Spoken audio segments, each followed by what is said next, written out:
So we're done with all of our research and our inspiration searching. Now it's time to take all of the ideas that we've gathered and start to jot them down. So we've got these two sketches of our potential clients. Our next step is to start sketching out exactly what it is that we want to deliver to them. We started to think about the way that they think, the way that they act, and the way that they behave. And now it's our turn to respond to all of the information that we've collected. So where I like to start is I like to make a list. We know that we're working for a retired superhero. We know that these people probably like really cool gadgets, and neat lighting would be a plus for them. Uh, as far as ADA goes, in order to cater for their exact needs, we need a 5-foot turning circle in all the major spaces where a wheelchair is going to need to be able to turn around and leave again. We're also going to need to put grab bars at the toilets and at the showers. That's another one of those ADA rules that we looked up. And we also know that we need to have roll under space at any counter and any sink. That's basically so that they can get close enough to wash their hands or utilize the counter space if you're in a wheelchair.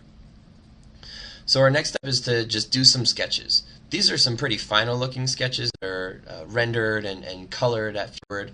They don't need to be this nice though. Be rough, be quick, just get your ideas onto paper. And just doing that is going to help you figure out what you like and how to develop ideas even further than just the original conception or original thought. So we've got ideas like the cave. We see the stalagmites and the stalactites, maybe a waterfall sink, maybe a waterfall shower, just the fake, maybe fiberglass cave elements and things. We got our grab bars in place. Maybe this is how we want to do something for the toilet paper, just stick it up off the floor rather than on the wall. And these are all kind of beginning to address things like, what will the furniture look like? Will we have rounded edges? Will it be more orthogonal? Maybe a TV in there? Maybe they're used to having a giant screen in their bat cave or their evil lair for monitoring things. And maybe we want to give them just a TV so that they feel at home. So now I'm going to sketch out the space. This is just a floor plan sketch. And you'll notice I'm using grid paper because it helps you not only draw straighter lines than if you didn't have grid paper, but also it helps you think about the scale of things, how big things are in relation to one another, and draw them accurately. So this is the shape of our bathroom. We're not allowed to touch those exterior walls. First thing I notice is that can be broken up into 3 long spaces. That doesn't mean we need to partition them. We don't need to necessarily put walls up in those spaces. But I noticed that it's 3 rectangles just informed by this bump in the center. So maybe that's a way that we're going to be able to organize things. We've got those three regions. So just jotting down another list. Like I said, I like writing lists. The things that we need to address. We need a toilet, we need a sink, we need a shower, we need a bathtub. And then I kind of thought, well, maybe we can turn this into something cooler than just a tub. Maybe it could be a full-on jacuzzi. Maybe this doesn't just need to be a bathroom, but maybe he could actually have guests over and they could have like chips and soda or something in his bathroom. So that, of course, is going to create problems with privacy and public spaces. But don't write that off. Try to do sketches and think about how you can deliver that. So that's a potential want.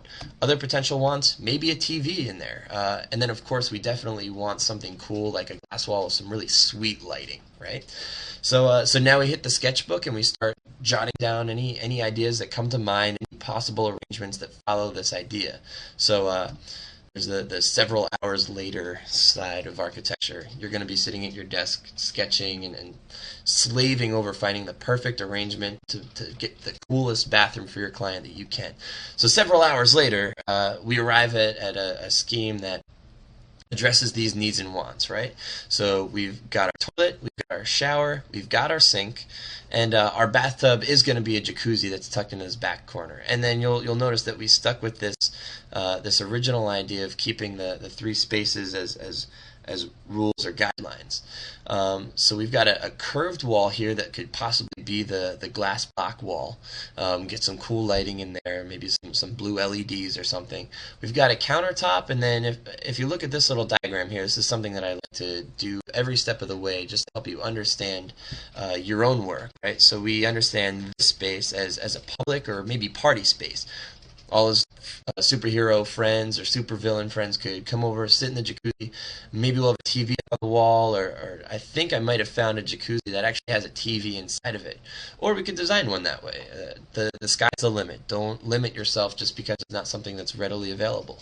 So this entire white space becomes a public or party space because of this sliding door that we put in that partitions the rest of the bathroom off from the public space.